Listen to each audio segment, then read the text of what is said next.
Continuamos en nuestro jueves de TVT con Pancho Pantalla.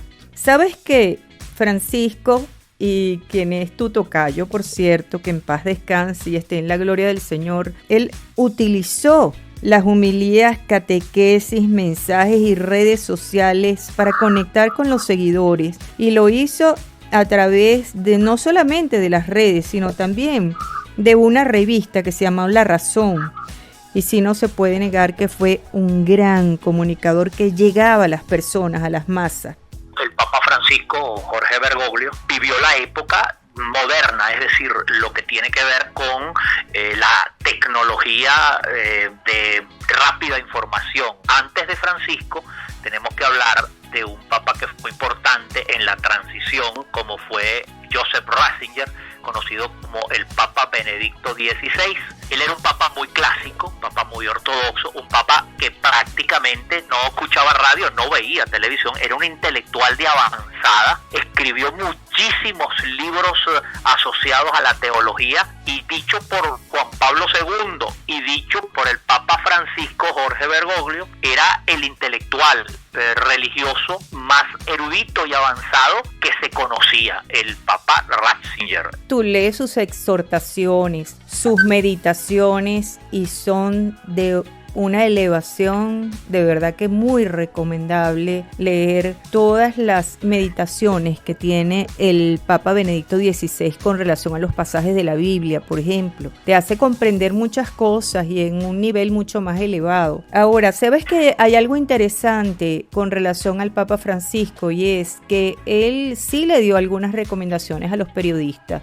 Habló de la importancia de investigar a fondo, y uno de los aspectos que yo considero, Francisco, que hay que hacer, por lo menos en el campo periodístico que nos compete a nosotros, es ir a la fuente. Hay muchísimos mensajes que dicen, dijo el Papa Francisco, pero cuando uno va a Vatican News o al Vaticano, investiga y resulta que no, que es un fake news, que es una falsa noticia. Entonces es tan importante, como decía el Papa Francisco, investigar la fuente para no caer en difamación, en injurias, en calumnias que a su vez son imposibles después de recoger. El Papa Francisco fue un papa controversial y polémico porque algunos, aprovechándose de ciertas circunstancias, lo tildaban de una manera o de otra, y resulta ser de que eso era un santo hombre. Vamos a estar claros que tuvo una posición en un momento dado cuando vivió en Argentina y tuvo que confrontar al peronismo, que era un derechismo militar, y tuvo que enfrentar a Videla, incluso sufrió hasta persecución y cárcel. Pues bueno, eso lo marcó de alguna manera para cuando llega a las instancias del Vaticano actuar de cierta y determinada manera, pero evidentemente lo hacía siempre de la mano de Dios. Y esto lo dejó muy claro, y lo podemos ver. Incluso hay una película que a esto también tenemos que hacer referencia, muy hermosa, que se llama Los dos papas, de Fernando Mireyes, un cineasta argentino que incluso la película estuvo nominada a varios premios Oscar, en donde se hacía el encuentro imaginario entre los dos papas que en algún momento estuvieron simultáneos, es decir, el Papa Ratzinger renunciante y el Papa Francisco, que asumía la vacante que había dejado el Papa Ratzinger, el Papa Benedicto XVI. Entonces, en esa ficción que armaba Fernando Miralles, veíamos nosotros a un Anthony Hopkins representando al Papa Benedicto XVI y a Jonathan Pryce haciendo al Papa Francisco I, y allí se veía la parte humana de estos dos gigantes de Dios en la tierra. Y los que tengan oportunidad de verlo van a ver cómo los medios pueden influir precisamente en dar a conocer lo que fueron estas grandes figuras. Y recientemente, ahora mismo, hay una película que fue nominada al Oscar, no obtuvo creo que ningún premio, pero fue una película que tuvo sus nominaciones, llamada Cónclave, en la cual también hay importante material acerca de lo que tiene que ver con esto que se avecina, queridos oyentes, y mi bella Carolina, cómo es la próxima elección de un nuevo papa.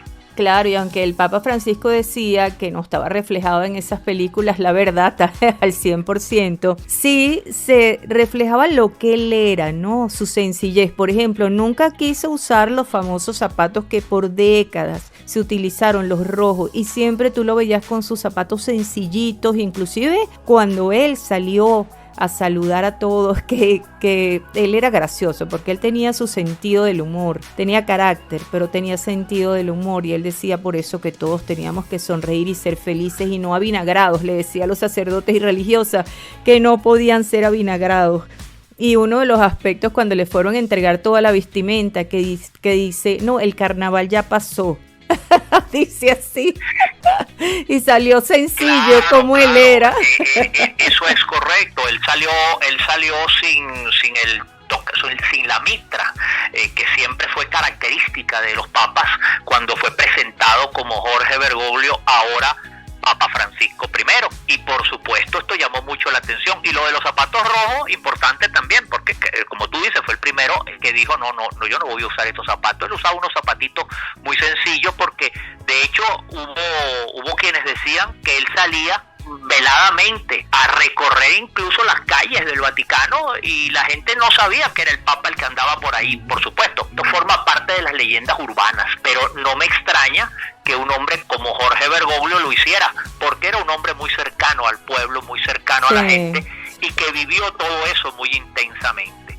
Hubo una película también, y con esto debemos terminar, que fue la que abrió el campo hacia estos papas de alguna forma mediáticos y polémicos, una célebre película protagonizada por Anthony Quinn llamada Las Sandalias del Pescador, una película extraordinaria que, aunque ya tiene más de 60 años la película, el que la pueda ver se va a dar un gustazo ahora que estamos precisamente en estos momentos en los cuales el Papa adquiere una vital importancia. Las Sandalias del Pescador, protagonizada por Anthony Quinn. Y así despedimos su jueves de TVT con Pancho Pantalla.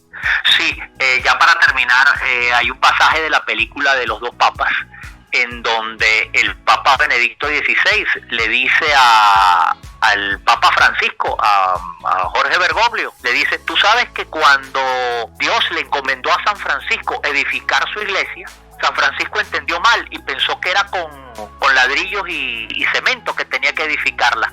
Y era el edificarla moralmente, era esa inocencia celestial de ese hombre llamado Francisco de Asís, que fue el que en última instancia inspiró a Jorge Bergoglio a tomar ese nombre. Y de hecho, el Papa Ratzinger, en alguna de las oportunidades que tuvo de coincidir con el Papa Francisco, porque el Papa Ratzinger, Benedicto XVI, vivía en Castel Gandolfo, era el Papa Emeritus, y cuando se vio, le dijo, recuerdo aquella vez que hablamos de San Francisco de Asís y me llamó mucho la atención cuando dijeron que el nombre que tú habías tomado para ser papa era Francisco, porque nunca había habido un Papa Francisco, y por eso él era Francisco I. Y con eso cerramos nuestro jueves de TVT con Pancho Pantalla. Gracias, Francisco. Gracias a ti, Carolina. Gracias a todos y la bendición Santo Padre Francisco desde el cielo para todos nuestros oyentes.